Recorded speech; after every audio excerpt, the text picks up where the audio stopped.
life. So, therefore, there's a verse in the 15th chapter which says, Gunan etan atityachin dehi deha samud bhava.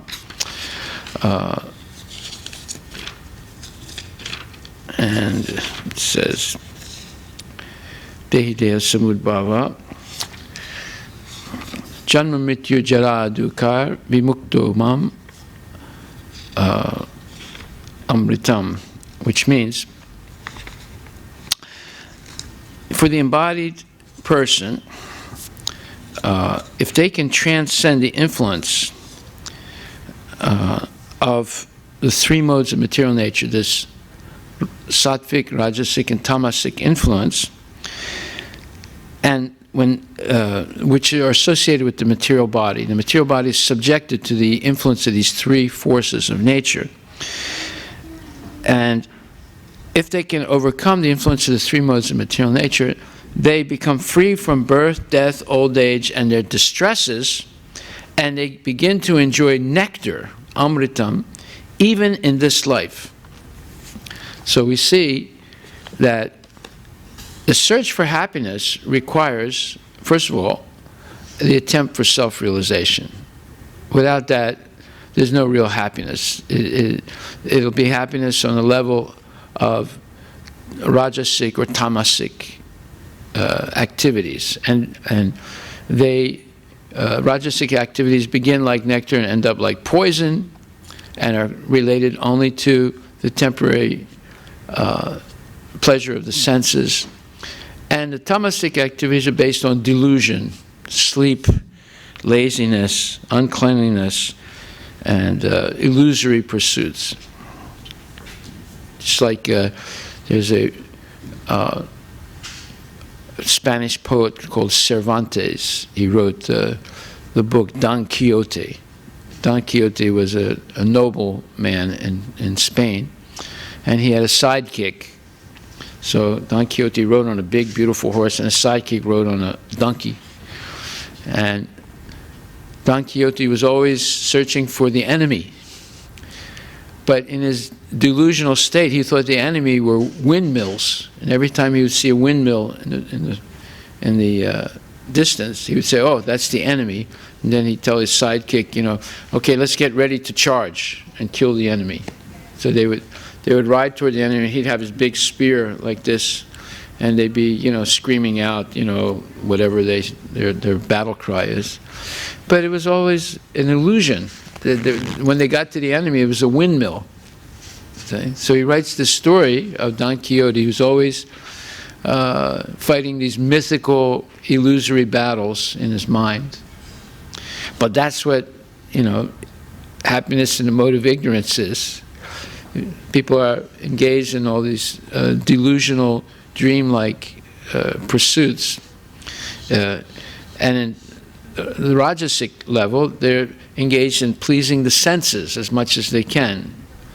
But on the sattvic level, one is concerned with self-realization, understanding the difference between the body and the eternal soul, the temporary body and the eternal soul, and then understanding the difference between the individual, minute living entity, the jivatma, and paramatma, the supreme personality of Godhead.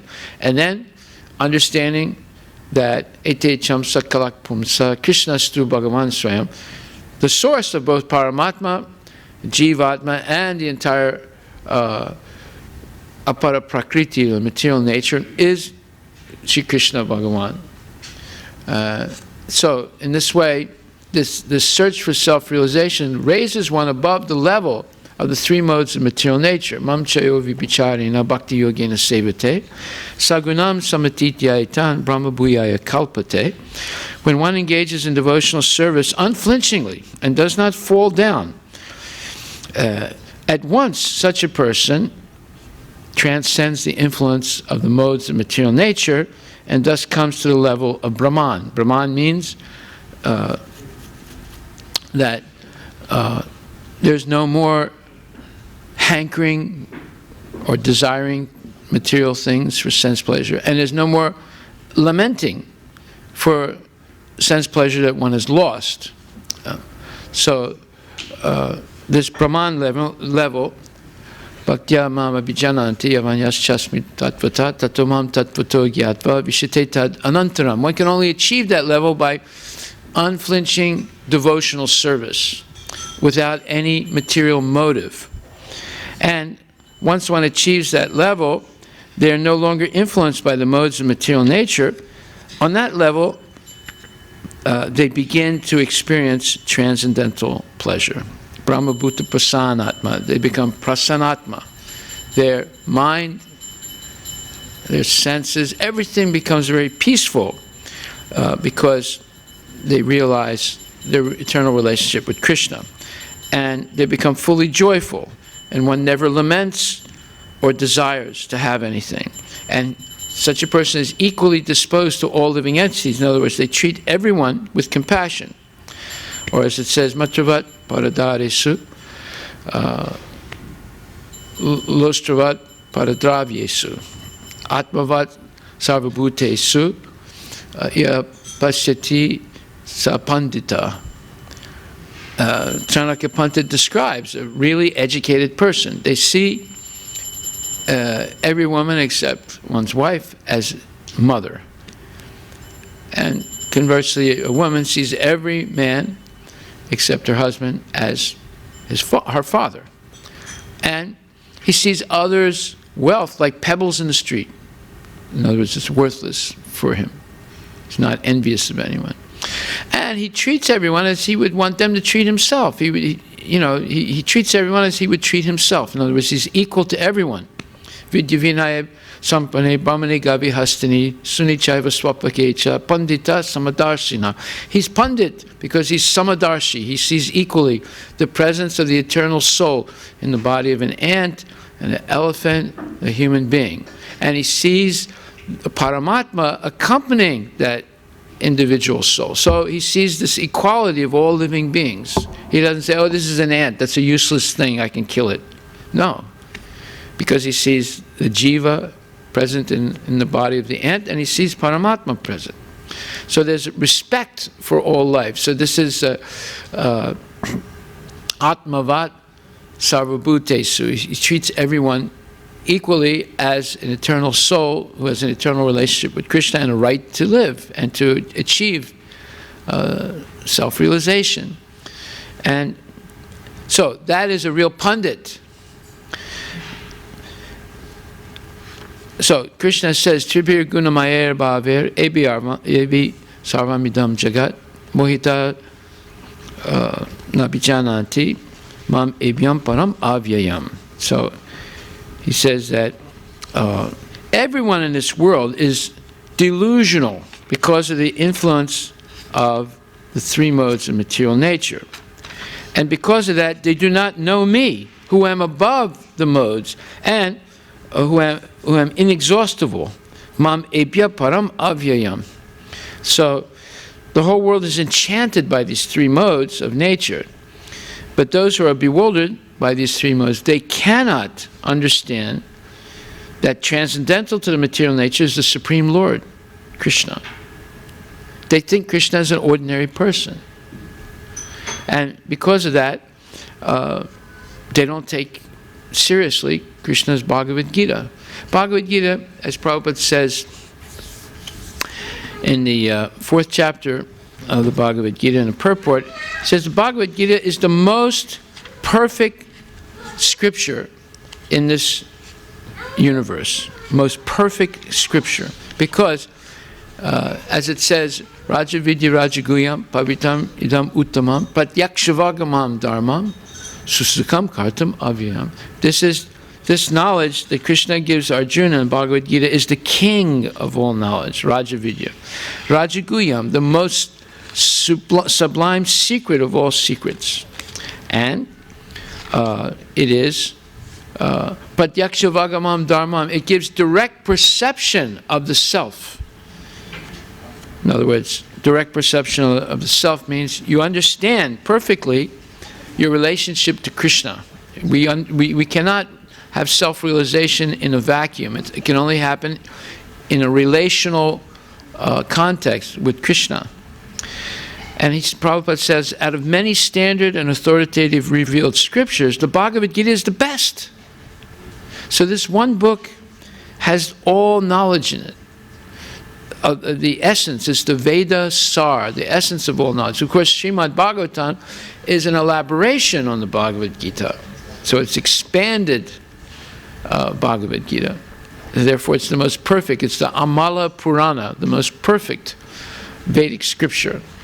Already Bhagavad Gita is perfect because it's Shruti. It's spoken by Krishna. Therefore, there's no imperfection in it. And Srimad Bhagavatam is spoken about Krishna. It's Smriti. But it's an expansion of the Bhagavad Gita. And everything that's in a summary form of Bhagavad Gita is expanded beyond imagination in the Srimad Bhagavatam.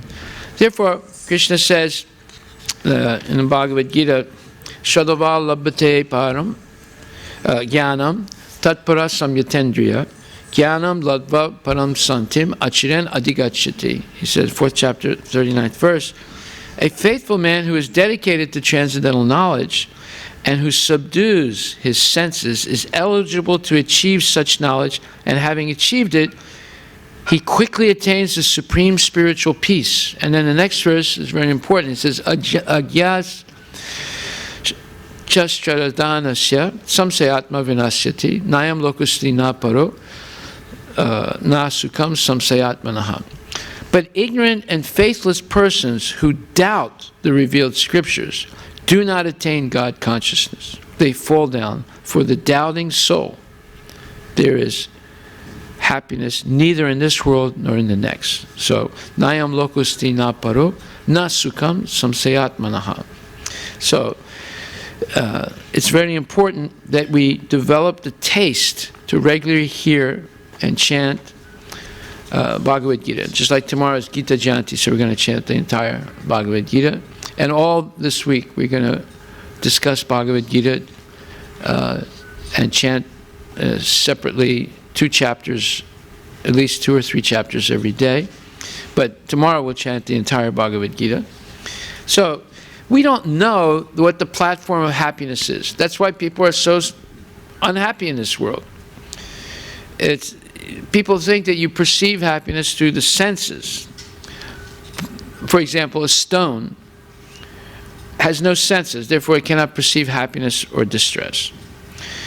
But a person who has developed consciousness, they can perceive happiness and distress more intensely than undeveloped consciousness. The stone, matter is undeveloped consciousness. Spirit is developed consciousness. So stone is undeveloped consciousness. The wall is undeveloped consciousness. Therefore, it cannot perceive happiness and distress. But a human being can intensely feel happiness and distress because they have developed consciousness. So trees have consciousness, but it's not developed very much. It's developed more than the stone, but it's still very less. Therefore, trees can suffer tremendously. It's like it's freezing cold outside. The trees are there. In the winter, it can be scorching hot. The trees are there. So the tree's consciousness is very low. Therefore, it can tolerate intense heat, intense cold.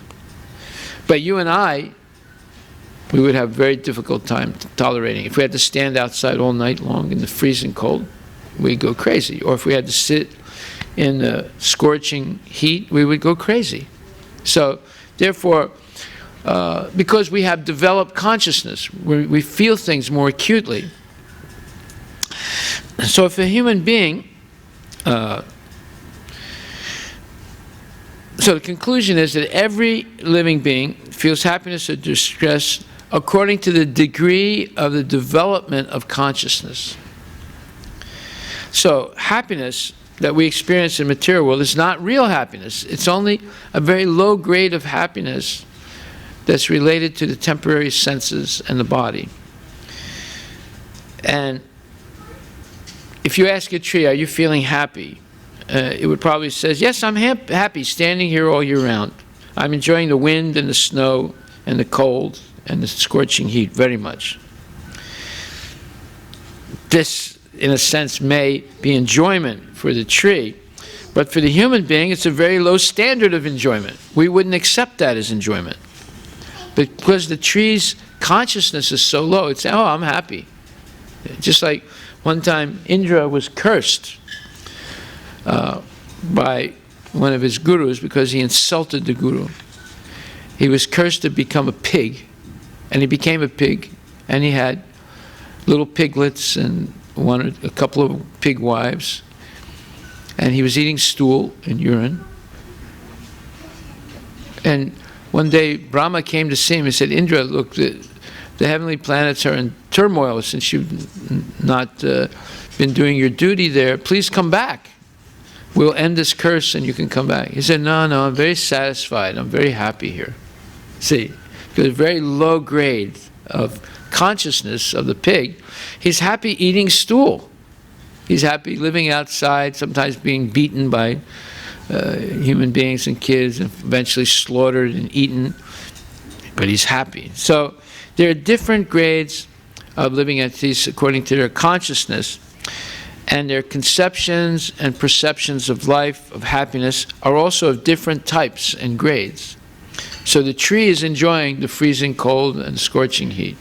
The pig is enjoying eating stool and living outside in squalor, right? And eventually being slaughtered. So he's thinking he's happy, but at the next moment, he may be slaughtered. He doesn't realize his danger. So there are different degrees of happiness. But the highest happiness, Krishna says, Sukham aityantikam yatat, buddhigrayam atendriyam, veti yatra nachayvayam, stitas chalati nityasaha. Stitas chalati tattvastaha. So he says, in the joyous state of samadhi, or total absorption in thinking of Krishna, that's what real samadhi is. You cannot get Krishna out of your mind. It's not blanked out, meditating on nothingness. That's not samadhi. Samadhi is total absorption of the mind in thinking of Krishna and serving Krishna. One is situated in boundless transcendental happiness and enjoys himself through transcendental senses. Established thus, one can never depart from the truth. Now, this is an example of what we call a priori truth. Now, we're going to give a demonstration of it. In this verse, it says that the self-realized person who's situated in samadhi is enjoying himself with transcendental senses. Now, watch what happens here. Prabhupada explains, of course, buddhi means intelligence. And one has to be intelligent if he wants to enjoy, right? Otherwise, we end up like the tree, enjoying the freezing cold, and that's not really enjoyment, right? Or become like the pig, enjoying eating stool, but that's not really enjoyment. It's because the consciousness is so low, the pig, he thinks it's enjoyment. But actually he's eating stool. How he could be attracted to such a thing is incomprehensible for a human being. But for the pig, he's smiling. So animals do not really have developed intelligence, so they can't enjoy life as a human being can. The hands, the nose, the eyes, the ears, all the sense organs and bodily parts may be present in a dead person, but he can't enjoy. He has the hands, the eyes, the ears, the nose, everything, but the soul is not there, so he can't enjoy the body. That means that the real enjoyer in the body are not the senses and not the body. That means the real enjoyer is the soul. Because when the soul is not present, the senses don't perceive anything. The body doesn't feel happiness or pain. Therefore, the real enjoyer in the body is the soul. It's not the body itself. Some people think it's the body that's enjoying, and that's a mistake. Okay, then, let's say we get the most beautiful woman in the world who's dead, and we give it to a man. Would he enjoy it? No. He would get rid of it, right? So, without the soul present in the body, there's no sense of enjoyment. So, if we think about it, the body doesn't really have any power on its own. Matter itself, without the presence of the soul, doesn't have any power.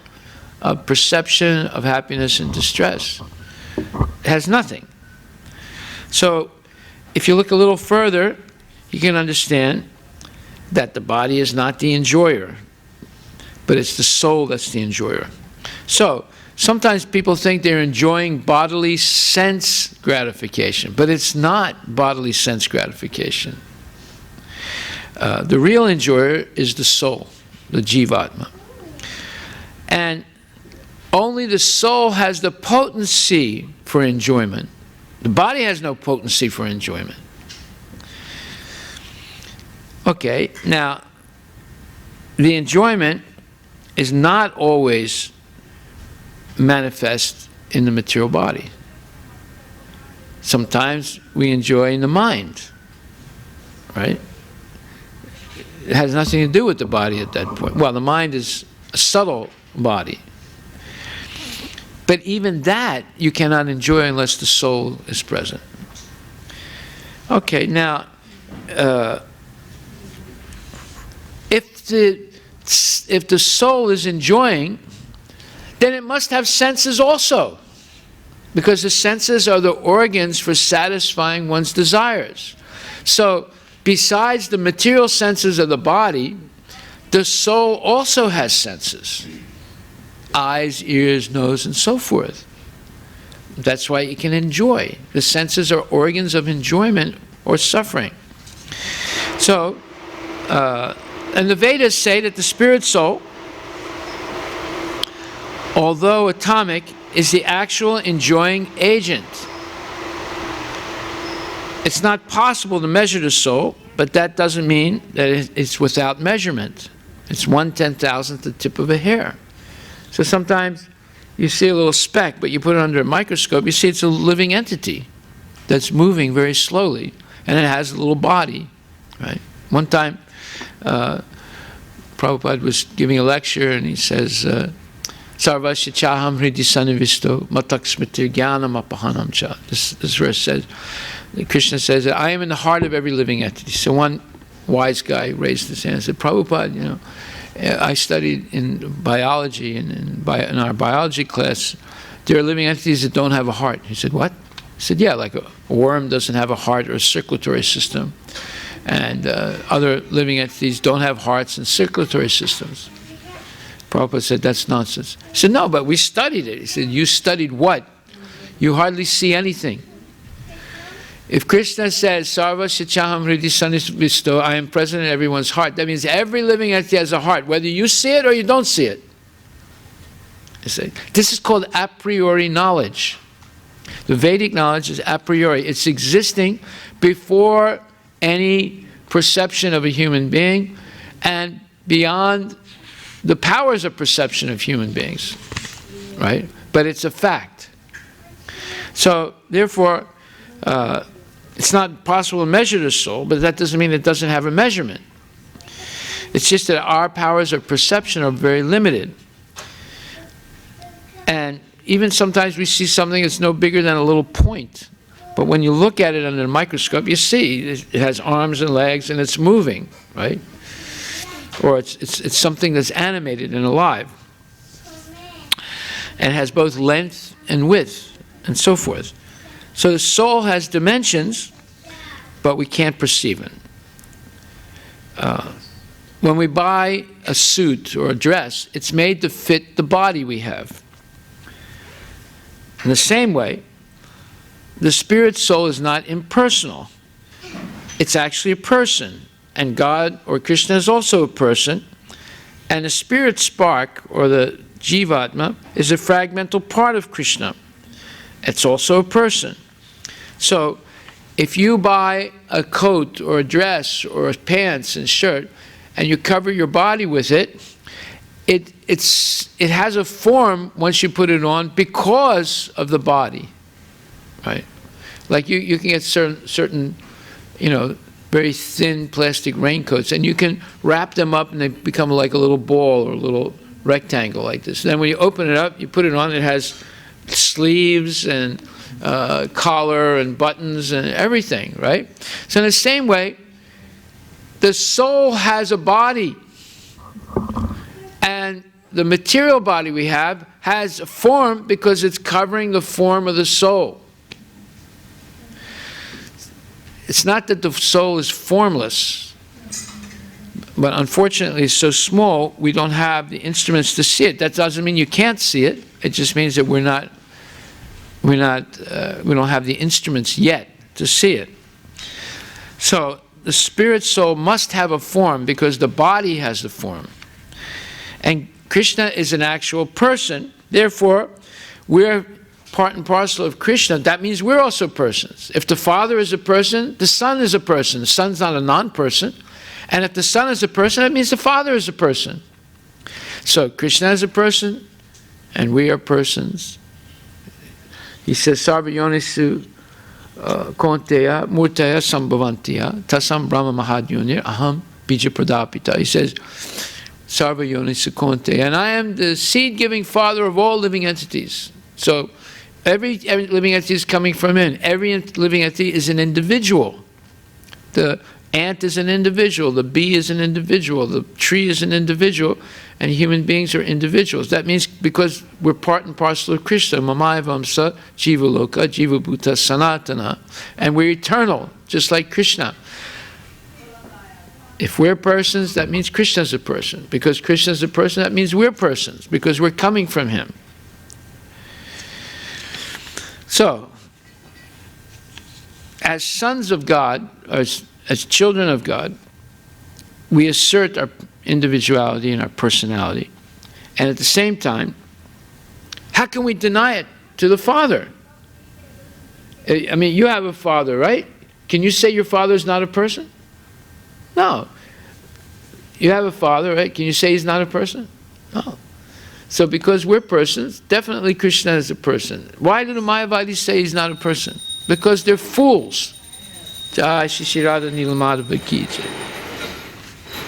Nama Om Vishnu Padaya Krishna Bhakti Srimati Bhakti Stesa Devi Gauramani Pacharani Nirvisesa Sunyamani Paskati Yastai. So Sukam Aityantikam Yattat Buddhigraham Atendriyam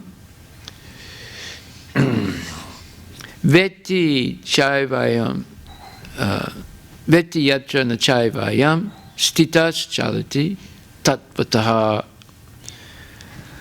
So this Atindriyam Sukam Aityantikam Yattat Buddhigraham Atindriyam. Atindriyam means we have to transcend the material senses before we can appreciate real happiness. This is explained in the 6th verse of Bhagavad Gita, in the 6th chapter of Bhagavad Gita. Now, we're talking about happiness, how to attain and sustainable happiness. Well, we have to transcend the influence of the modes of material nature. And this low-grade happiness based on the material senses. We have to get to the high-grade happiness based on the spiritual senses of the soul. So, therefore, Krishna, it's also said in the Vedic literature, Ramante yogino nante satyananda chidatmani. The yogis who are aspiring after spiritual life, they're also tasting enjoyment, transcendental pleasure, by focusing on the super soul within the heart. Now, yogis, they give everything up, right? They live in a cave or out in the forest, right? But they're happy. Why are they happy? You take a materialist, you put him out in the forest with a lungi, he won't be happy. He said, where's my cell phone? I mean, there's no heat here, you know. Well, I got to go to Whole Foods and buy some organic rice. You know, they're not going to be happy, right? But the yogi is happy and has nothing. Where is he deriving his happiness from? Sukam Aityantikam Yattat Buddhigraham Atindriyam. He's deriving happiness from his transcendental senses of his soul, perceiving the presence of Krishna in his heart. People, materialists, can't understand this. They have no way of understanding it. So, he's tasting enjoyment by focusing on the super soul within, or Krishna. And not only super soul, people like Sanjaya in the Bhagavad Gita, he's seeing Krishna directly. He's seeing, and you go further, like Sukadev Goswami, he's saying Goloka Vrindavan, Krishna's pastimes in Goloka Vrindavan, right in his heart. He has an internal television. So, the yogis, who knows what they're saying? They're saying something. Maybe they're saying Paramatma in the heart, and that's what's giving them pleasure. But the devotee is saying Krishna's pastimes in his heart continually when he reaches that pinnacle of devotional service and purification. So, therefore, what kind of pleasure is the yogi relishing if they're taking so much trouble of doing tapasya? That pleasure is ananta, endless. Why? Because the spirit soul is eternal and Paramatma is eternal. Therefore, the reciprocation of their loving exchanges are eternal. They're not temporary like in this world. So one who's actually intelligent will give up the temporary low-class sense gratification with material senses and take up the transcendental pleasure, the sukham aitindriyam, the transcendental pleasure of Krishna consciousness. Always thinking of Krishna, meditating on his pastimes, chanting his holy names, engaging in devotional service. One participates in spiritual life with the Supreme Lord. This is called Rasa Lila. This is actually Rasa Lila, participating in spiritual life with the Supreme Lord. So that's what the Pujari is doing. That's what we do when we chant Kirtan. We offer it to the Lord, and we bring offerings for the Lord, and we bow down to the Lord. This is Rasa Lila. Rasa means taste of transcendental pastimes with the Lord. So, we've heard of Krishna's Rasa Lila with the cowherd girls in Vrindavan, okay? That's not ordinary exchanges. That's not going to the bar and dancing. It's not like that. Between material bodies. It's an exchange of feelings through spiritual bodies, with spiritual senses, purified spiritual senses. One has to be a little intelligent, buddhigrayam, atindriyam, in order to perceive this and understand it. For a fool, for a murka, they can't understand this. All they understand, their baseball hats on backwards, they're eating a hot dog and drinking Budweiser and watching football. They don't understand anything. Right. Okay. So, real happiness, you can achieve it anywhere, in the material world or the spiritual world. It's not that you can only perceive it in the spiritual world. You can perceive it right now, here. We are perceiving it.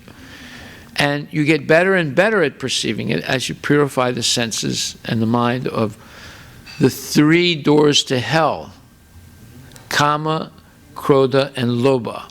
When these things are purified, lust, anger, and greed, then you begin to perceive transcendental happiness. Right. So, there was a man once in India, he didn't know what sugar cane was. You have the cane. He didn't know what it was. So, he asked someone, what's sugar cane? He said, it looks like bamboo. He said, oh, bamboo, I know what bamboo is. So he found some bamboo, right? And he cut it, and he started chewing on it. But there was no sweetness, right? So that's what material sense gratification is. We mistake it for being sugar cane, but when we actually chew it, there's no taste. It's tasteless. At the beginning, we think there's something there, but then very soon we realize this is not sweet, it's actually poison. So it looks like bamboo, but it's not a bamboo, right? You have to know the difference between sugar cane and bamboo. So foolish people, they chew all kinds of bamboo rods. So how can they experience the sweetness of sugar cane when they're chewing on bamboo? It's not possible. So we're trying to get happiness and pleasure through the material senses by chewing the material body, but there's no happiness there. Yes, there's stool, there's urine, there's mucus, there's bile, there's blood, right? Just like in Sankhya Yoga is all about losing your attraction to material life by analyzing it into its 24 fundamental elements, right? So let's say there's a very beautiful woman, right? So you take the woman, you put her on the table, right? And you dissect her. You make a big slit from her throat down to her belly button. You open it up, and then out comes the intestines and the liver and the gallbladder and the stomach. So all of a sudden something happened. When she was standing there, the high heels and everything, she looked very beautiful. But now you open her up, you take out all this stuff, you say, wait a minute, that beauty is only skin deep. Inside of a man or a woman is stool, urine, mucus, bile, blood, and wax, and tears, and saliva, and bugs, and So immediately, when you analyze down to the fundamental elements, bhumir, apo, nalo, vayu, kam, mano, buddhirevacha, you lose your attraction to it. That's what Sankhya Yoga is, being able to analyze like that. But Krishna consciousness is a little different. We engage everything in Krishna's service, and by doing that, you lose kama, krodha, and lobha. So therefore, you don't have to dissect people to lose your attraction to sense gratification. You engage everyone in Krishna's service, including yourself, and you lose that false sense of seeking happiness through the gratification of the senses. By engaging the material senses in the service of Krishna's senses. We all try and please Krishna's senses by offering him nice flowers and nice incense and nice food. So when Krishna's senses are satisfied, our senses will be satisfied, and our material senses become purified, and our spiritual senses begin to act and perceive. So it's a different system. Sankhya Yoga is one system, but it's messy, right? Just like you want to have gurban. Gurban means you get the goat, you say Bismillah, Rahim, so forth, like that. And all of a sudden the blood comes out, and then you have to cut it open, and all the guts come out, and the stool, right? You have to clean all that stuff. It's all nasty stuff. And finally, you end up with the carcass with the ribs and the legs and everything, and you make your kebab. But it's a messy job. So that Sankhya Yoga is like that. It's a very messy job. It's not that pretty, right? But Bhakti Yoga is all beautiful because everyone is originally a devotee of Krishna. They just covered over. So when you purify that covering through devotional service, then you see how beautiful they are. But the beauty is not based on sense gratification. It's based on bhakti, pure love for Krishna. So becoming situated in real happiness is the process of Krishna consciousness. By Krishna consciousness, we gradually become developed in our intelligence, and naturally we enjoy and relish spiritual happiness as we make spiritual progress. We begin to relish spiritual happiness as we proportionately give up material attachments and material low-class happiness. And we make progress by understanding who Krishna is. Krishna is the Supreme Personality of Godhead. Ishvara Parama Krishna, Satchit Ananda Vigraha, Anadir Adir Govinda, Sarva Karana Karanam. He's the cause of all causes.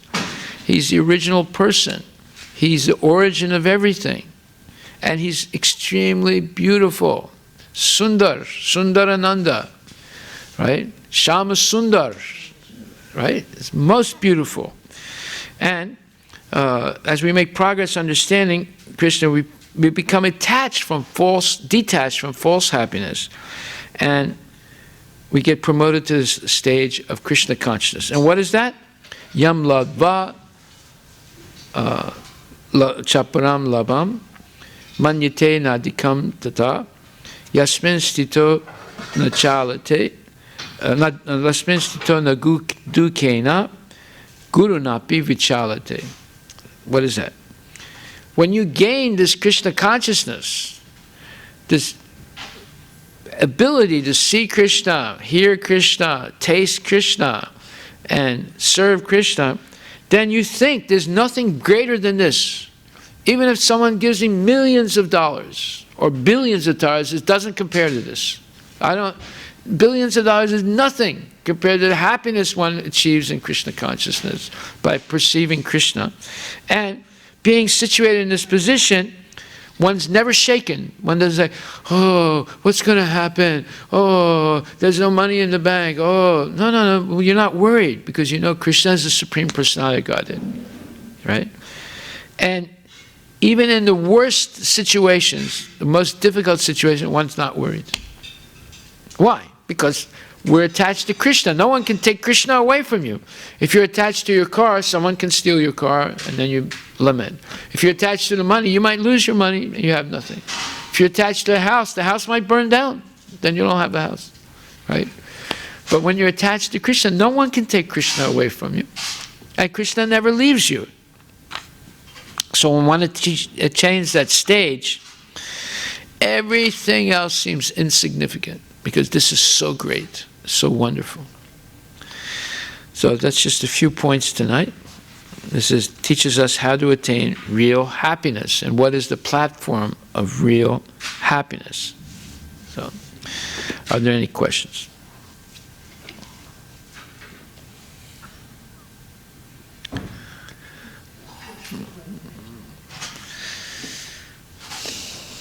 Yeah. So, we have a very tiny spiritual forms for Yeah. So once we are progressing in our spiritual life, we start to enjoy with spiritual senses. So is it the spiritual form is developing in the material body itself, or how do you feel? How do you feel the spiritual pleasure? Because Brahma Bhuta Prasanatma, you become Prasanatma, completely satisfied. Because na sochiti na kankshati, no more hankering, no more lamenting for material things. Samak sarva subhute, so and you're equal with everyone. You treat everyone as an eternal spirit soul and it has an eternal relationship with Krishna. So Brahma Bhuta Prasanatma na sochiti na kankshati. Samak sarve subhute mad bhaktim labhate param. You rise above the influence of the modes of material nature, then your soul begins to act. Before that, the soul was a passive passenger in the body. Now it begins to act with its spiritual senses. Then you begin to perceive in your heart Krishna's transcendental pastimes. You don't have to go pay, $20 to watch a movie anymore. It's going on right in your heart. Just like Sanjaya is seeing. What does Sanjaya say at the end of the Bhagavad Gita? He says, my hair is standing on end, hearing this discussion between Krishna and Arjuna. You can just imagine. He says,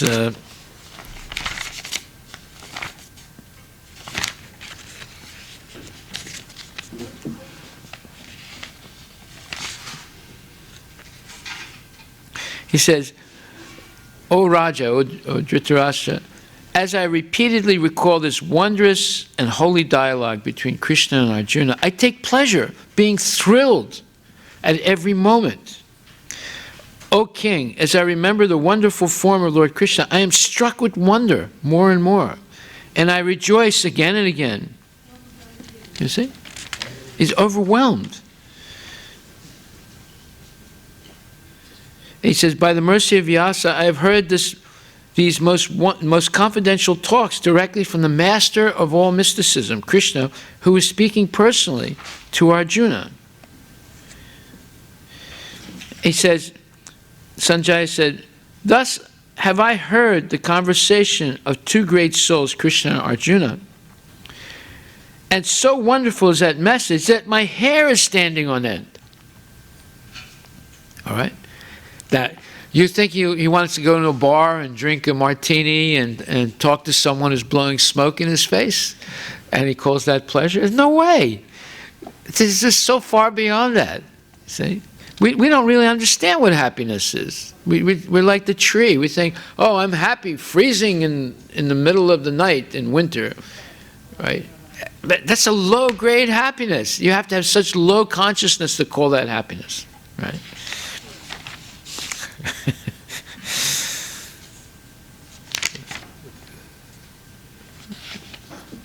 We don't know enough about Krishna. That's why we're not like thrilled to just run to the class. I want to learn something tonight. You know, I can't live without this. You know, just like a drug addict, right?